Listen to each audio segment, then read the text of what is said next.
Hutan mangrove di Laguna Segara Anakan, wilayah Cilacap, Jawa Tengah merupakan salah satu kawasan terluas di Asia. Selain untuk menjaga keseimbangan ekosistem alam, hutan mangrove menjadi surga bagi ikan dan kepiting untuk berkembang biak.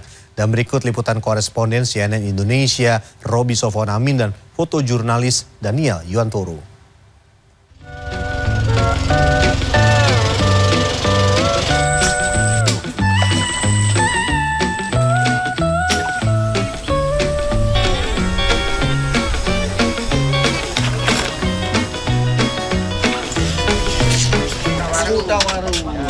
Kutawaru itu nyebrang sana ya Pak ya?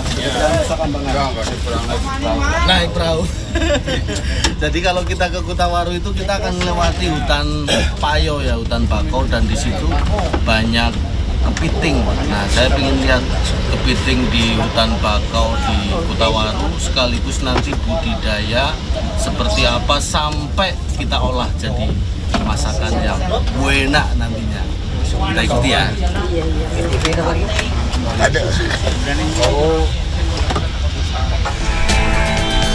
Kelurahan Kutawaru di Kecamatan Cilacap Tengah terletak di kawasan Laguna Segara Anakan. Dahulu pada tahun 1900-an, luas hutan mangrove di kawasan ini mencapai 6.500 hektar. Pada tahun 1970-an, luas hutan mangrove di Segara Anakan menyusut tinggal sekitar 4.000 hektar. Dan saat ini kondisinya terus menyusut hingga tersisa sekitar 2.000 hektar. Ini kita lagi perjalanan ke Kutawaru namanya. Jadi dia dari Cilacap menyeberang dengan perahu seperti ini, dia nanti melewati hutan-hutan bakau. Hutan bakau, nah di situ itu banyak kepiting. Tidak hanya menikmati hutan mangrove, di perjalanan saya ke Kutawaru, saya bisa melihat kilang Pertamina Revenant Unit 4 Cilacap dari dekat. Saya bisa menyaksikan kapal-kapal besar yang sedang sandar di kawasan kilang produksi terbesar di Indonesia. Untuk keluar dan masuk ke Kelurahan Kutawaru, warga menggunakan transportasi perahu seperti ini. Selain untuk mengangkut orang, perahu-perahu ini juga digunakan untuk mengangkut kendaraan sepeda motor. Penumpang kendaraan Rp4.000, pelajar Rp3.500.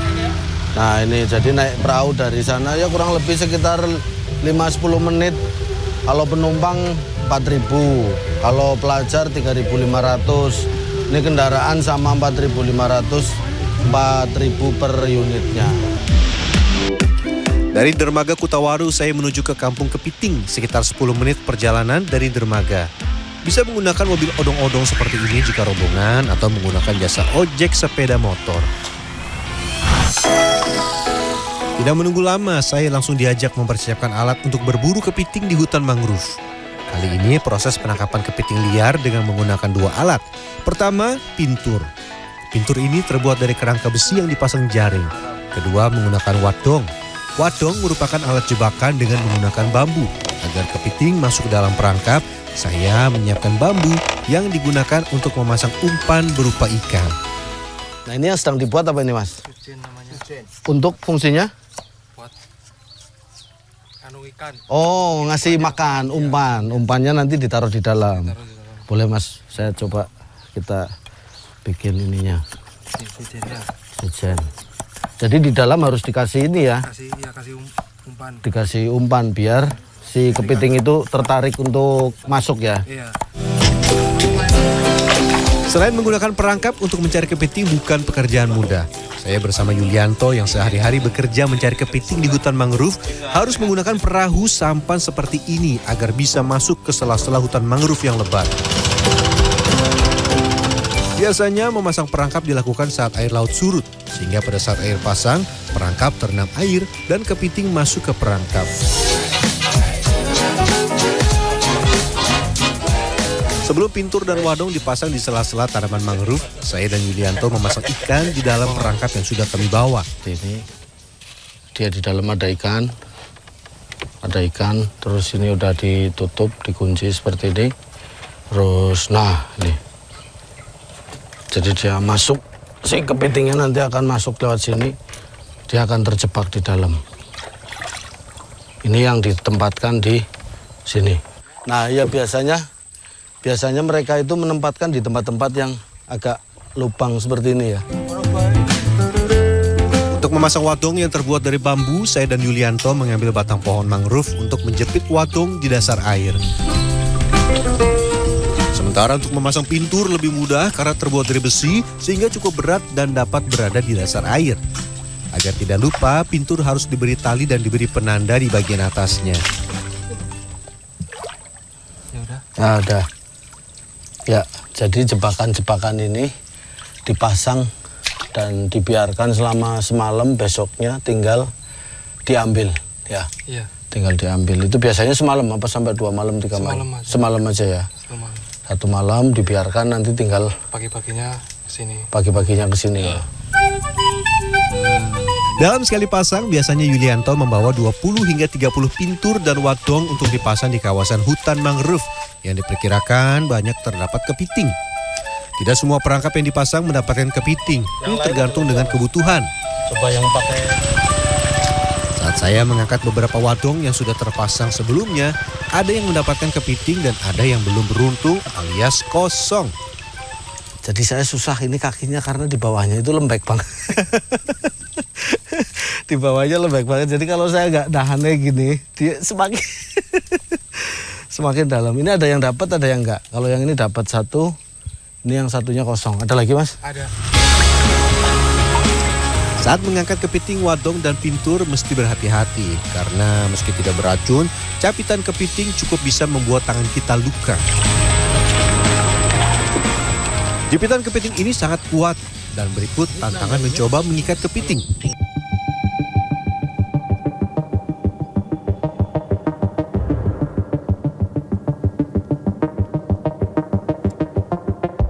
Segini udah enak ya? Atau masih dibesarin? Akhirnya setelah melalui proses yang cukup menegangkan, saya berhasil mengikat dengan selamat. Jadi ini tajam banget ya. Mas Yuli sampai ketakutan itu kalau bisa nancep. Kemarin bapaknya kena itu harus diputusin ini kakinya. Kalau enggak susah. Nih. Selanjutnya saya melihat proses penangkaran. Nah, untuk membuat kepiting yang cangkangnya keras menjadi lunak, membutuhkan waktu 2 minggu hingga 1 bulan. Selain ditempatkan di box, kaki kepiting juga harus putus agar mempercepat proses pelepasan cangkang. Namanya munting. Fungsinya untuk membesarkan. Iya, ini nggak membesarkan, cuman buat bikin piting lunak. Oh. Buat bikin piting lunak itu. Jadi Hehehe. Berbeda dengan kepiting yang baru ditangkap, kepiting yang baru ditangkap ini sangat berbahaya karena capitnya bisa melukai tangan saya. Kalau yang sudah proses munting atau menjadi kepiting lunak sudah tidak berdaya. ya ini kepiting lunak. Dia posisinya dari mulai badannya sama capitnya sudah sangat lunak sekali, tidak menakutkan. Nah, ini sudah kita panen, dapat cukup banyak. Nanti kita olah. Ya, biasanya kalau kepiting lunak diolah apa, Bu? Digoreng. Oh, crispy ya. Mayoritas warga di Kutawaru merupakan nelayan. Dan untuk menampung hasil tangkapan, Lasno bersama kelompoknya membudidayakan kepiting hasil tangkapan, baik yang diolah menjadi kepiting cangkang lunak dan membudidaya kepiting di kolam agar kepiting memiliki ukuran yang lebih besar. Dengan diproses di sini, dibudidaya menjadi kepiting cangkang lunak, maka nilai jualnya sudah lumayan tinggi, mungkin bisa naik 50%. Sekarang sudah 140 sampai 150 ribu per kilonya. Buat kepiting.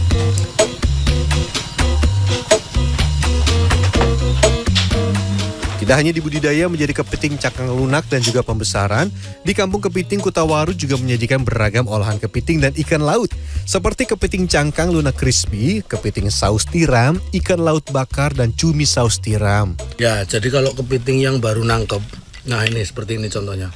Nih, ini masih keras, makanya susah, harus pakai alat seperti ini. Nah, dipecah, ini baru bisa dimakan, ini isinya.